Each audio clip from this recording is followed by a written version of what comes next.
pagi. Apa kabarnya hari ini?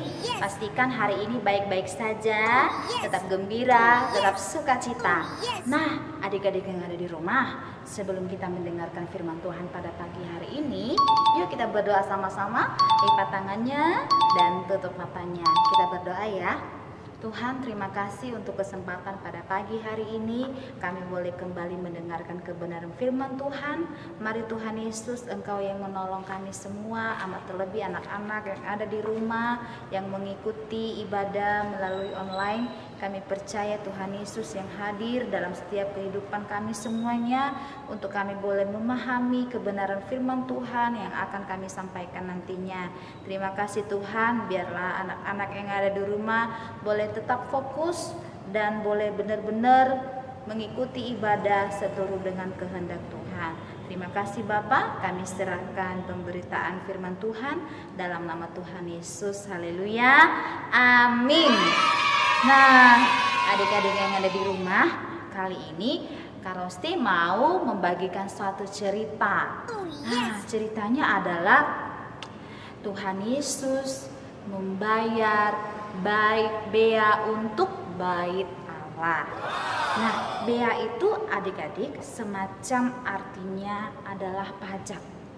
Nah, ketika itu Tuhan Yesus dan salah satu muridnya yang bernama Petrus tiba di Kapernaum. Nah, waktu tiba di Kapernaum, petugas dari bea bait Allah itu datang menghampiri Petrus muridnya dan berkata bahwa, "Petrus, apakah gurumu tidak membayarkan 2 dirham untuk bea bait Allah?" Lalu Petrus menjawabnya, "Iya, akan dibayarkan." Nah, seketika itu adik-adik yang ada di rumah, Tuhan Yesus bertemu dengan Petrus dan berkata, "Petrus, pergi ke danau memancing." Di danau itu, pancingan yang pertama, ada ikan yang pertama adalah ambil dan buka mulutnya. Di dalam mulut ikan itu ada 4 dirham. Nah, adik-adik yang ada di rumah, dirham itu artinya adalah uang, ya, seperti pembayaran. Nah, 4 dirham itu dibayarkan untuk Tuhan Yesus dan untuk Petrus. 2 dirham pembayaran pada Tuhan Yesus dan 2 dirham pembayaran kepada Petrus. Nah, adik-adik yang ada di rumah, dari kisah pembayaran bea untuk bait Allah, Tuhan Yesus mengajarkan kita bahwa apapun kewajiban kita, kita harus taat. Nah, Tuhan Yesus taat dalam kewajibannya, yaitu membayar bea untuk bait Allah. Ketaatan penting sekali untuk kita harus lakukan. Ketaatan itu artinya adalah tetap setia mengerjakan, melakukan apa yang sudah ditetapkan. Nah, itu artinya ketaatan, adik-adik yang ada di rumah. Ada hal lain, ada contoh lain yang bisa Kak Rosti bisa bagikan dan ceritakan juga menyangkut tentang ketaatan. Contohnya adalah Nuh. Ya, tidak asing lagi bukan? Nuh itu taat kepada perintah Tuhan. Ketika Nuh membuat bahtera, Nuh tidak pernah berbantah-bantah kepada Tuhan. Nuh langsung mengerjakannya dan membuat bahtera sedemikian rupa di atas gunung.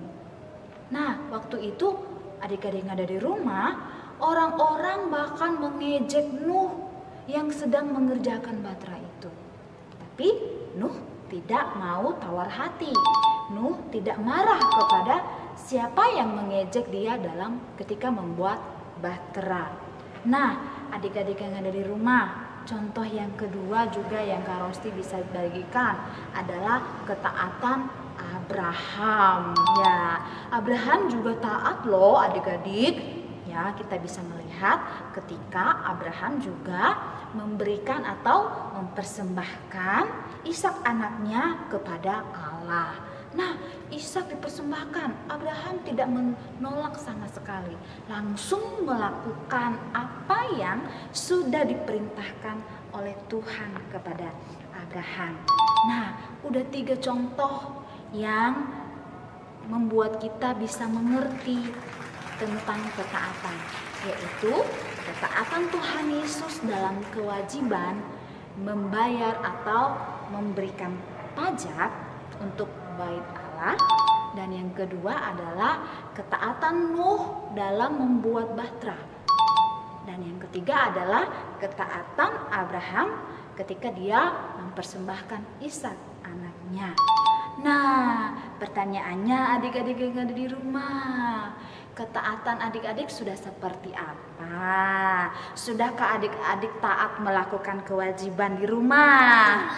Contohnya, kewajibannya ada di rumah. Misalnya, ya sudah main, diberesin lagi, taruh di tempat mainan. Itu adalah salah satu kewajiban yang harus adik-adik lakukan. Misalnya beresin mainan. Apalagi kewajiban yang harus ditaati di rumah, misalnya beresin tempat tidur, bantuin bantalnya ditaruh di mana, ya. Itu adalah contoh-contoh kecil ketaatan yang adik-adik bisa lakukan di rumah, tapi tidak berbantah-bantah. Namanya suruh, yuk bantuin dulu beresin. Nggak mau. Nah, itu tidak boleh. Seperti Nuh dan Abraham, tidak pernah berbantah-bantah kepada perintah Tuhan. Langsung melakukan, langsung mengerjakannya. Nah, adik-adik yang ada di rumah, dari cerita Kak Rosti ini, Tuhan Yesus ingin kita semua, ingin adik-adik yang ada di rumah taat kepada perintah Tuhan. Tuhan bilang, hormati orang tuamu. Kita harus taat, hormat sama orang tua, mama dan papa. Taat kepada perintah orang tua, ya seperti yang tadi Kak Rosti bisa ceritakan. Misalnya contoh kecil, beresin mainan. Taat di sekolah juga, ya. Di sekolah juga kita harus taat perintah guru. Nah, semuanya juga dimanapun kita berada, adik-adik, Kak Rosti, semua adik-adik di rumah harus melakukan ketaatan. Dimanapun kita pergi, kemanapun kita berada, harus melakukan ketaatan, karena ketaatan itu adalah satu kewajiban yang harus dilakukan. Itu saja adik-adik yang ada di rumah, kiranya firman Tuhan ini menjadi berkat bagi kita semuanya. Yuk kita berdoa. Tuhan, terima kasih untuk kebenaran firman-Mu pada pagi hari ini. Kami sudah mendengarkannya ya Tuhan. Kiranya Tuhan terus membantu kami, menolong kami anak-anak untuk tetap taat kepadamu Tuhan dalam melakukan tugas tanggung jawab kami dan kewajiban kami sebagai anak-anak Tuhan.